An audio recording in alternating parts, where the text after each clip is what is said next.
A partir de agora, passando a limpo as notícias do dia no Brasil e no mundo, está no ar o Jornal do Boris.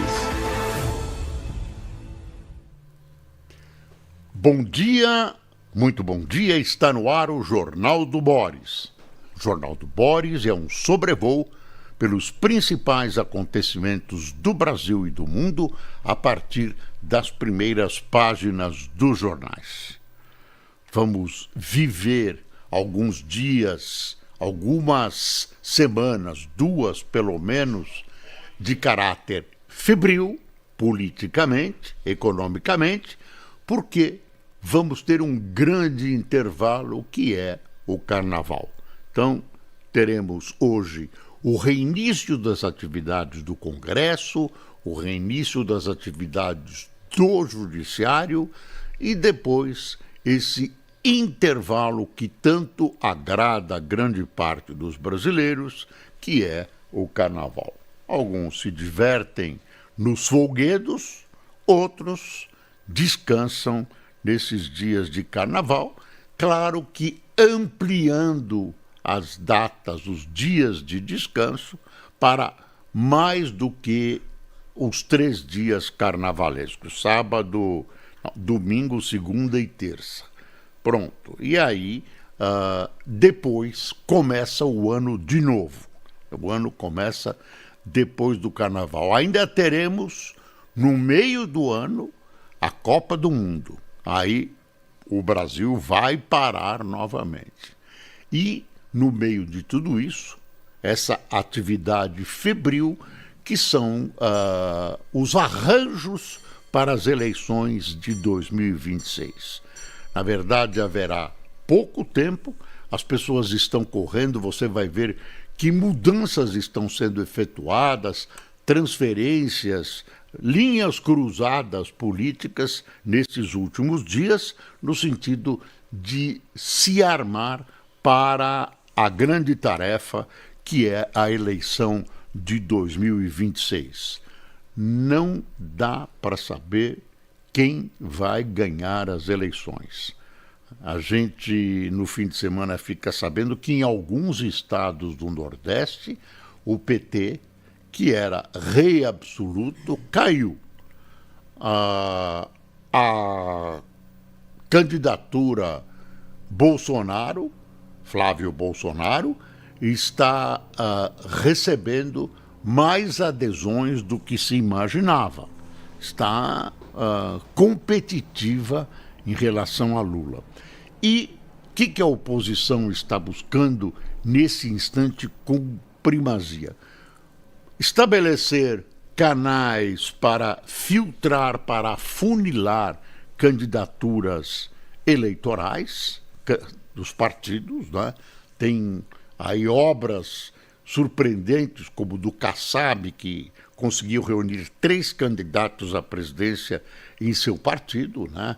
Kassab, de alguma maneira, faz o PSD crescer, faz o PSD um integrante muito ativo das conversações políticas, vai ter que ser ouvido, e tem opositores e ainda mantém ministérios no governo Lula. E o governo Lula tenta atrair esses partidos, pelo menos neutralizar de alguma maneira. É esse o panorama que nós estamos assistindo.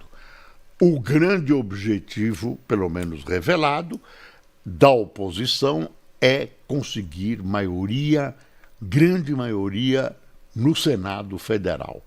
Aí, se o Lula for eleito, pode acontecer, reeleito, ele terá enormes dificuldades, e é isso que a oposição quer, para suas pretensões, né, de fazer um sucessor lá em 2030. Aí já é uma outra história que fica para uma outra vez. Mas esse é, no momento, um quadro confuso, né?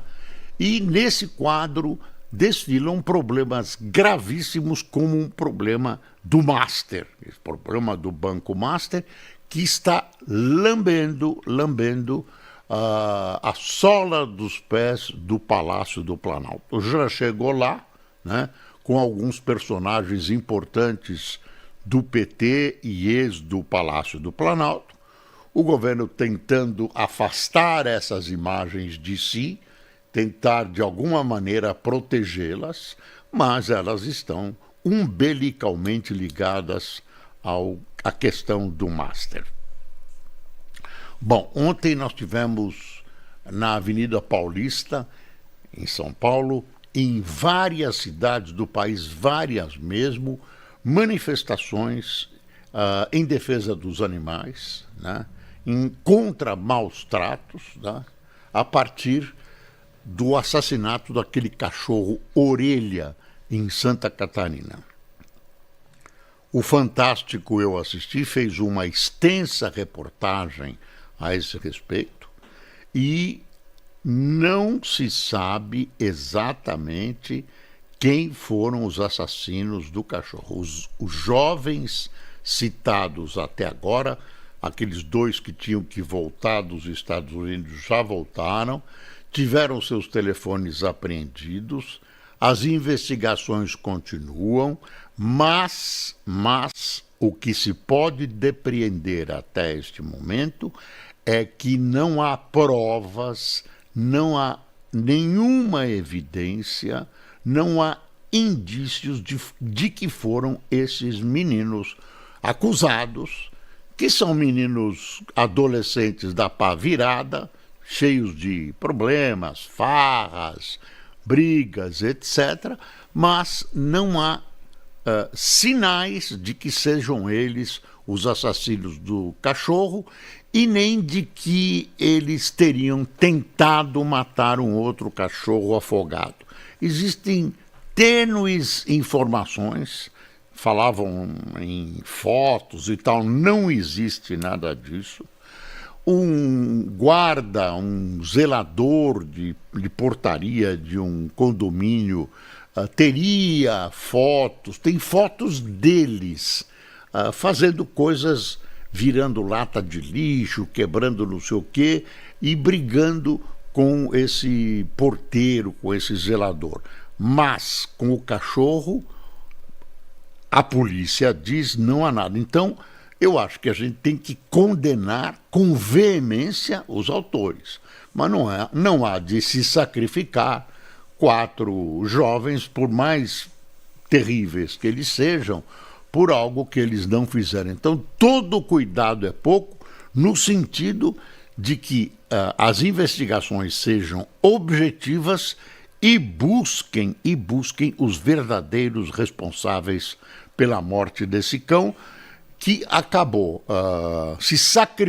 acabou sendo sacrificado em função da busca de punições maiores para maus tratos dos animais. O mundo está se conscientizando muito mais com relação a animais, não só cachorros, todos os animais, né?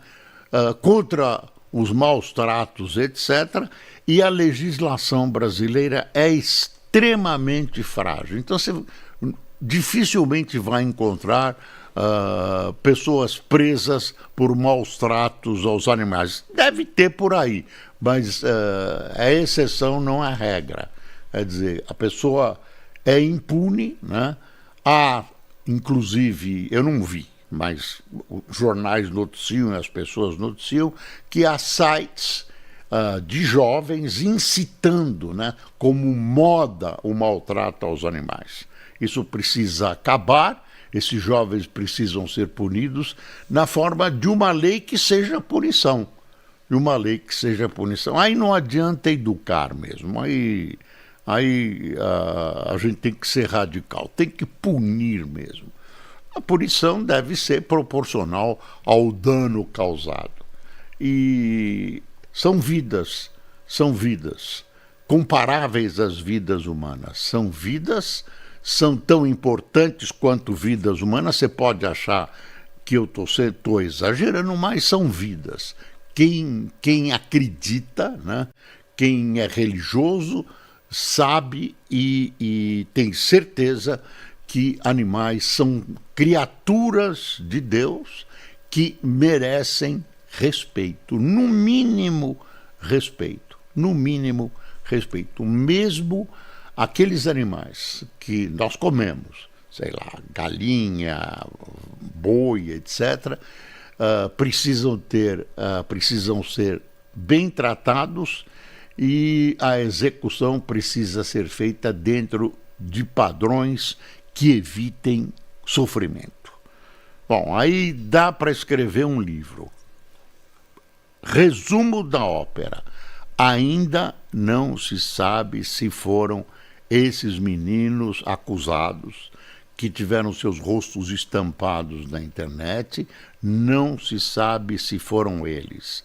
Não há nenhuma prova, nenhum indício, nenhum filme, nenhuma fotografia até agora, que os classifique como assassinos desse cão chamado Orelha.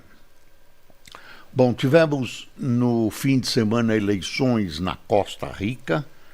A Costa Rica é um país da América Central diferente.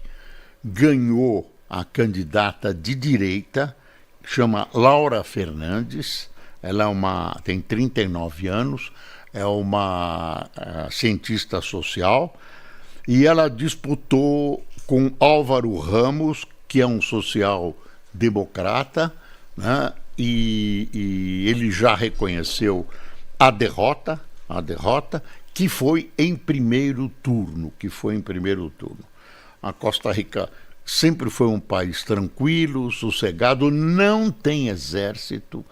Eu acho que em 1948 ela acabou com o exército e dirigiu esse dinheiro, essas verbas que eram destinadas ao exército para a educação, pelo menos esse é o relato que existe, atingiu níveis importantes e foi alvo de uma imigração da Nicarágua. Né?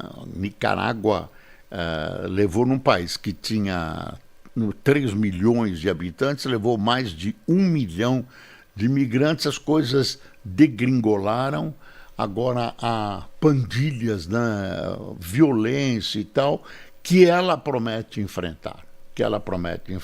Né? A Costa Rica, que era um país tranquilo, um país modelo, onde o clima, onde a natureza é extremamente preservada, de lindas praias e tudo isso, sendo agora vítima dessas pandilhas, aqui no Brasil também, né? Quer dizer, esse é um fenômeno internacional e as pessoas estão olhando muito por Bukele, que é o presidente de El Salvador, que prendeu, muitas vezes sem garantias de defesa, todos que pareciam ser criminosos, e realmente fala-se em 40 mil presos, e de alguma maneira as coisas em termos de criminalidade melhoraram para a população pacífica de El Salvador. Aí é uma tremenda discussão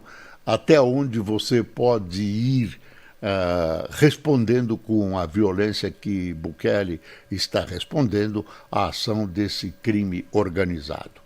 Vamos para as manchetes? Bom, aqui em cima do Globo, na terceira derrota seguida do Fla, Supercopa é do Timão.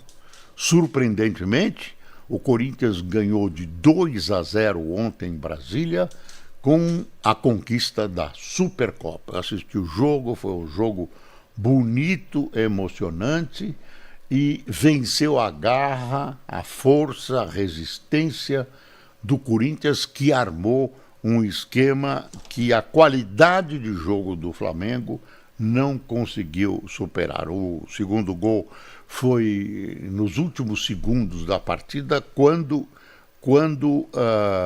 o Flamengo mais atacava. Tinha acabado de mandar uma bola na trave e tudo.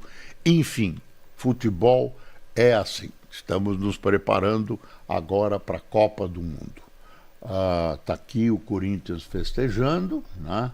Aqui Tá aqui o autor do último gol, que foi muito bonito, né? Durante o Mané Garrincha lotado, o time paulista supera o atual campeão brasileiro da Libertadores por 2-0, resultado que expõe mau começo rubro-negro no ano. Paquetá perde gol fácil na estreia. Nossa, eu acho que eu marcava o gol que o Paquetá perdeu. Eu acho que eu marcava, mas perdeu. Claro, fora de forma, ficou... Não é um programa de esportes, né? Gostaria até que tivesse mais esporte, mas tem outras coisas que ocupam o nosso tempo. Está aqui. Globo, volta do Congresso, pressiona governo com vetos e prazo curto para pautas eleitorais. Vamos para as outras manchetes. Segunda-feira, Folha de São Paulo. Salário inicial é recorde com escassez de mão de obra e alta do mínimo. Dizem que falta mão de obra. Está faltando mesmo, especialmente mão de obra qualificada. Está faltando todo tipo de mão de obra. Tem um monte de gente que prefere ficar ligado aos programas sociais do governo, né, do que enfrentar um batente. Então, tem uma escassez de mão de obra, subiram os salários, houve uma subida de salários, tá aqui na linha fina. Remuneração média sobe 2,5% em 2025 e chega a R$ 2.304 em dezembro, 2.304.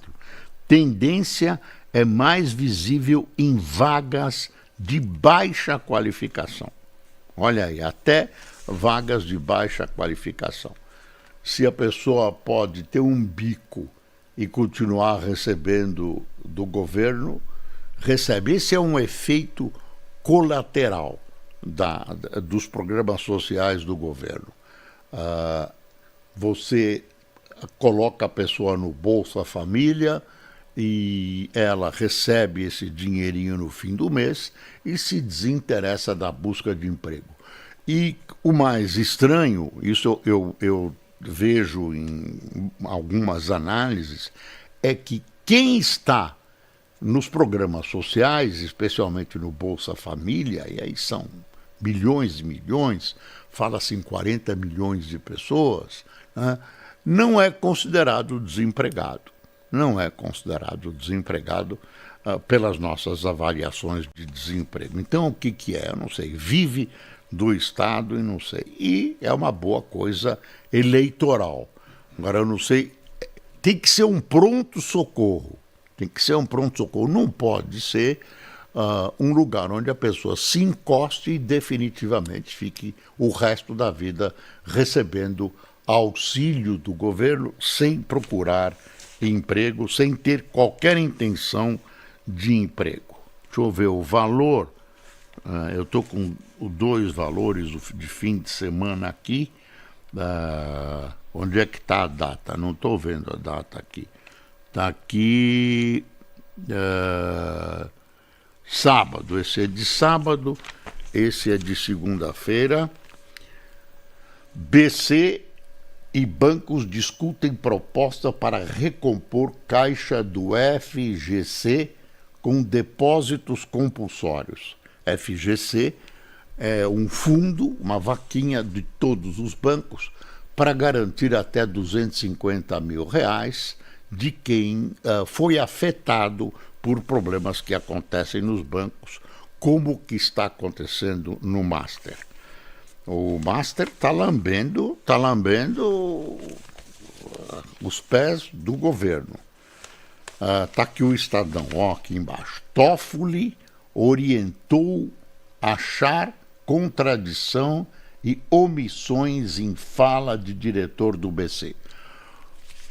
Toffoli criou uma situação complicada, né? Se enrolou, dá uma impressão de que eu estou falando, dá uma impressão, porque ninguém tem prova de nada, de que está defendendo a posição do banco por suas atitudes, por suas falas, e agora isso ganha contraste, né, por essa notícia que está na primeira página do Estadão. Toffoli orientou a achar contradição e omissões em fala de diretor do BC. Ministro diz que linhas investigatórias seguem elementos de prova. O ministro do Supremo Tribunal Federal, Dias Toffoli, registrou por escrito que tinha intenção de buscar, aí entre aspas, omissões e contradição no depoimento do diretor do Banco Central, Ailton de Aquino. Deixa eu ver o que mais. Prestado no dia 30 de dezembro no STF e conduzido pela Polícia Federal. Informam Aguirre Talento e Álvaro Gribel, são os repórteres. Nas perguntas elaboradas pelo ministro para o depoimento, ele fez anotações explicando o objetivo de alguns dos seus questionamentos. Esses registros sinalizam que Toffoli parecia estar em busca de indícios de irregularidades na fiscalização do Banco Central. Olha, vai se ampliando a teia de pessoas envolvidas nessa história. Esse Vorcaro criou uma rede de amigos, uma rede de favorecimentos, e essa rede vai sendo colocada à luz do sol, e existe, acredite, uma imensa, uma gigantesca operação abafa. Isso vai chegando ao Planalto. Tem o Mantega, fazia parte do conselho, levou o Vorcaro para falar com o Lula. Tem o Lewandowski, que, claro, quando assumiu o Ministério da Justiça, abandonou ou cortou os contratos que tinha com o Master, mas os contratos passaram para o filho dele, que continuou a receber por contratos firmados por Lewandowski, né?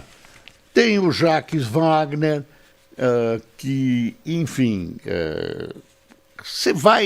que indicou o Lewandowski para participar do conselho do Master, né? É uma situação, tem essa coisa paga para atacar o Banco Central. O Banco Central fez muito bem em fazer essa autoinvestigação que está causando problemas de comportamento, enfim, está causando tensão dentro do Banco Central, mas não é mal que isso aconteça. Bom, vamos continuar. Olha o protesto aqui dos animais, uma foto sobre o assassinato do cão Orelha em Santa Catarina. Olha, no plano internacional, Israel abriu, quer ver o jornal de Israel? Não, aqui, está aqui, o Haaretz, é um jornal de oposição. Israel reabre a travessia de Rafah, de Gaza com o Egito, para a passagem limitada de moradores. Quer dizer, o Hamas entregou o último refém morto, não há mais reféns na posse desse movimento terrorista que é o Hamas, e agora vai se passar por uma nova etapa desse plano de paz, se é que é possível. Israel, nas últimas horas, voltou a ataques contra depósitos de armas do Hamas e tudo isso. Aí deve-se chegar a um governo, digamos, laico, governo palestino técnico. Agora precisa ver como que o Hamas vai se comportar nisso, se vai entregar as armas e tudo. Olha como é que Israel vê atualizações ao vivo, relatório iraniano. As negociações com os Estados Unidos podem começar nos próximos dias.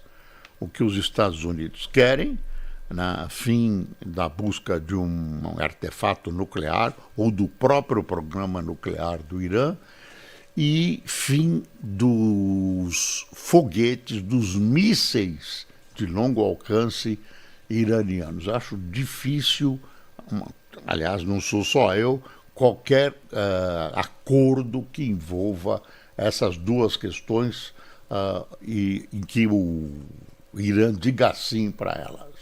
Bom, aí tem uma série de outras questões. Olha, as coisas lá também. Netanyahu adia a nomeação de suspeito criminal para chefiar o gabinete do primeiro-ministro. São as coisas. Vamos ver os dois jornais brasileiros que têm posições consolidadas em relação, ideologicamente, em relação ao governo. Não é isso? Olha, Lula defenderá direitos trabalhistas e combate a facções em mensagem ao Congresso, que será hoje. Congresso retoma com prioridade para a segurança e acordo Mercosul. Tem que ser assinado hoje. Em ano eleitoral, pauta da Câmara inclui segurança. Está todo mundo esperando o que o Fachin vai falar, né? Será que o Fachin vai conseguir implantar? Está difícil, né? Está difícil esse código de conduta. A maioria, parece que a maioria não quer, né? A maioria dos ministros do Supremo, e a imagem do Supremo vai se deteriorando. Deixa eu ver o que eu disse que ia mostrar. A Gazeta do Povo, que é um jornal conservador, mais à direita. Conexões com Lula, Manteiga, Lewandowski e Jacques Wagner ligam o escândalo do Master ao Executivo, que eu acabei de dizer para vocês. Master juntou do PCC ao STF, diz denunciante da campanha digital contra o BC.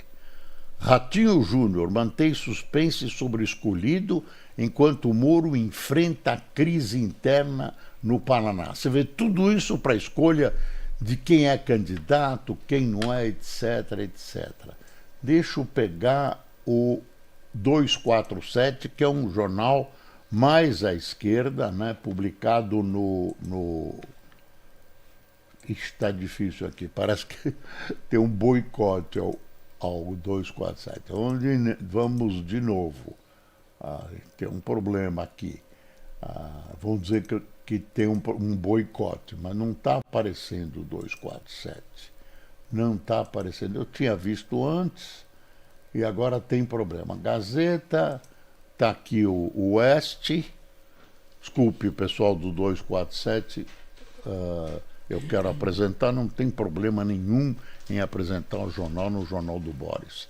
Segurança, saúde e inflação, os principais problemas dos brasileiros, do brasileiro.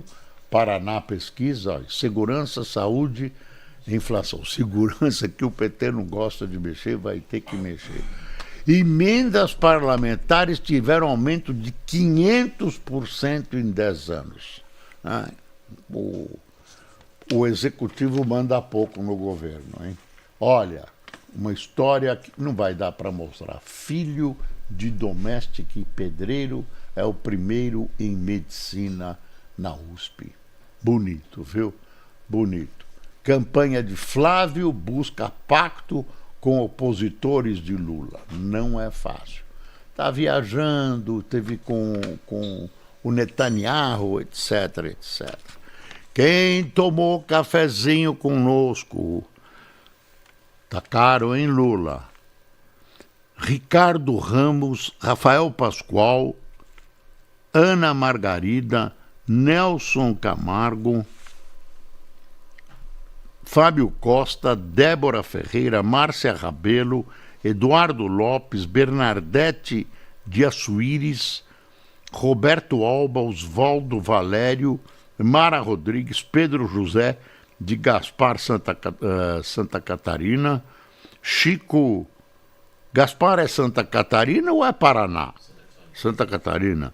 Chico Moreira, Moreira, de Capelinha, Minas Gerais, Elias Donizete de Aragarças, e Marisa Nunes de Ituiutaba. Pessoal, muito obrigado por sua atenção. Vamos ter dias agitados nos próximos dias. E não se esqueça, é preciso passar o Brasil a limpo. Bom dia.